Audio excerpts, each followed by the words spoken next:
জয় ঠাকুর, জয় মা, জয় স্বামীজি মহারাজ, জয় শ্রীম দিব্যত্রয়ী এবং শ্রীমর শ্রীচরণে আমার ভক্তিপূর্ণ সাষ্টাঙ্গ প্রণাম নিবেদন করি। আজ আমি শ্রী শ্রী রামকৃষ্ণ কথামৃত থেকে সিঁথির ব্রাহ্ম সমাজে শ্রী রামকৃষ্ণ এই পর্বের ষষ্ঠ পরিচ্ছেদ পাঠ করছি। ঈশ্বর লাভের লক্ষণ, সপ্তভূমি ও ব্রহ্মজ্ঞান। শ্রী রামকৃষ্ণ বলছেন, বেদে ব্রহ্মজ্ঞানীর নানা রকম অবস্থা বর্ণনা আছে। জ্ঞান পথ বড় কঠিন পথ। বিষয় বুদ্ধির কামিনী কাঞ্চনে আসক্তির লেশমাত্র থাকলে জ্ঞান হয় না। এ পথ কলিযুগের পক্ষে নয়। এই সম্বন্ধে বেদে সপ্তভূমির কথা আছে। এই 7 ভূমি মনের স্থান। যখন সংসারে মন থাকে তখন লিঙ্গ, গুহ্য, নাভি মনের বাসস্থান। মনের তখন ঊর্ধ্বদৃষ্টি থাকে না, কেবল কামিনী কাঞ্চনে মন থাকে। মনের চতুর্থ ভূমি হচ্ছে হৃদয়। তখন প্রথম চৈতন্য হয়েছে, আর চারিদিকে জ্যোতি দর্শন হয়। তখন সে ব্যক্তি ঐশ্বরিক জ্যোতি দেখে অবাক হয়ে বলে, একি একি। তখন আর নিচের দিকে মন যায় না। নিচের দিক অর্থাৎ সংসারের দিকে। মনের পঞ্চভূমি কণ্ঠ। মন যার কণ্ঠে উঠেছে তার অবিদ্যা, অজ্ঞান সব গিয়ে ঈশ্বরীয় কথা বই অন্য কোনো কথা শুনতে বা বলতে ভালো লাগে না। যদি কেউ অন্য কথা বলে সেখান থেকে উঠে যায়। মনের ষষ্ঠ ভূমি কপাল। মন সেখানে গেলে অহর্নিশ ঈশ্বরীয় রূপ দর্শন হয়। তখনও একটু আমি থাকে। সে ব্যক্তি সেই নিরূপম রূপ দর্শন করে।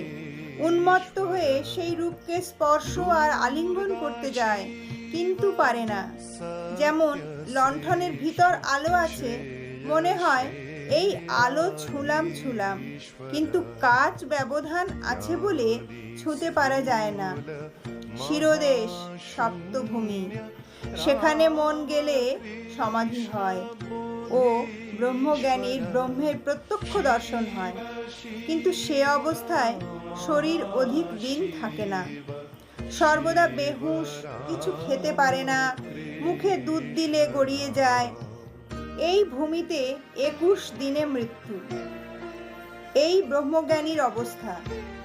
তোমাদের ভক্তিপথ খুব ভালো আর সহজ। ঠাকুর বলছেন, সমাধি হলে কর্মত্যাগ। পূর্ব কথা, ঠাকুরের তর্পণাদি কর্মত্যাগ। আমায় একজন বলেছিল, মহাশয় আমাকে সমাধিটা শিখিয়ে দিতে পারেন? সমাধি হলে সব কর্মত্যাগ হয়ে যায়। পূজা, জপাদি কর্ম, বিষয় কর্ম সব ত্যাগ হয়। প্রথমে কর্মের বড় হইচই থাকে। যত ঈশ্বরের দিকে এগোবে ততই কর্মের আড়ম্বর কমে। এমনকি তার নাম গুণগান পর্যন্ত বন্ধ হয়ে যায়। শিবনাথের প্রতি ঠাকুর বলছেন, যতক্ষণ তুমি সভায় আসনি তোমার নাম গুণকথা অনেক হয়েছে।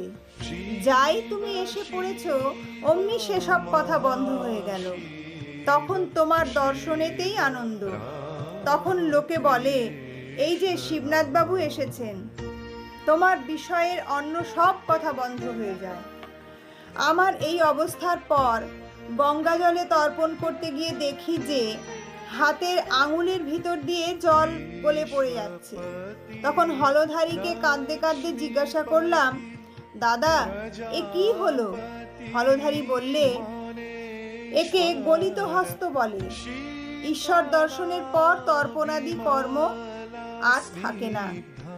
সংকীর্তনে প্রথমে বলে, নিতাই আমার মাতা হাতি, নিতাই আমার মাতা হাতি। ভাব গাঢ় হলে শুধু বলে হাতি হাতি, তারপর কেবল হাতি এই কথাটি মুখে থাকে। শেষে হা বলতে বলতে ভাব সমাধি হয়। তখন সে ব্যক্তি এতক্ষণ কীর্তন করছিল চুপ হয়ে যায়। যেমন ব্রাহ্মণ ভোজনে প্রথমে খুব হইচই, যখন সকলে পাতা সম্মুখে করে বসলে তখন অনেক হইচই কমে গেল। কেবল লুচিয়ান লুচিয়ান শব্দ হতে থাকে। তারপর যখন লুচি তরকারি খেতে আরম্ভ করে তখন 12 আনা শব্দ কমে গেছে। যখন দই এলো তখন সুপ সুপ শব্দ নাই বললেও হয়। খাবার পর নিদ্রা, তখন সব চুপ। তাই বলছি, প্রথম প্রথম কর্মের খুব হইচই থাকে। ঈশ্বরের পথে যত এগুবে ততই কর্ম কমবে। শেষে কর্মত্যাগ আর সমাধি। গৃহস্থের বউ অন্তঃসত্ত্বা হলে শাশুড়ি কর্ম কমিয়ে দেয়। 10 মাসে কর্ম করতে হয় না। ছেলে হলে একেবারে কর্মত্যাগ। মা ছেলেটি নিয়ে কেবল নাড়াচাড়া করে। ঘরকন্যার কাজ শাশুড়ি, ননদ, যা এরা সব করে। সমাধিস্থ হবার পর প্রায় শরীর থাকে না। কারু কারু লোকশিক্ষার জন্য শরীর থাকে, যেমন নারদ আদি আর চৈতন্যদেবের মতো অবতারদের। কূপ খোঁড়া হয়ে গেলে কেহ কেহ ঝুড়ি কোদাল বিদায় করে দেয়, কেউ কেউ রেখে দেয়, ভাবে যদি পাড়ার কারুর দরকার হয়। এইরূপ মহাপুরুষ জীবের দুঃখে কাতর। এরা স্বার্থপর নয় যে, আপনাদের জ্ঞান হলেই হলো। স্বার্থপর লোকের কথা তো জানো। এখানে মদ বললে মুতবে না, পাছে তোমার উপকার হয়।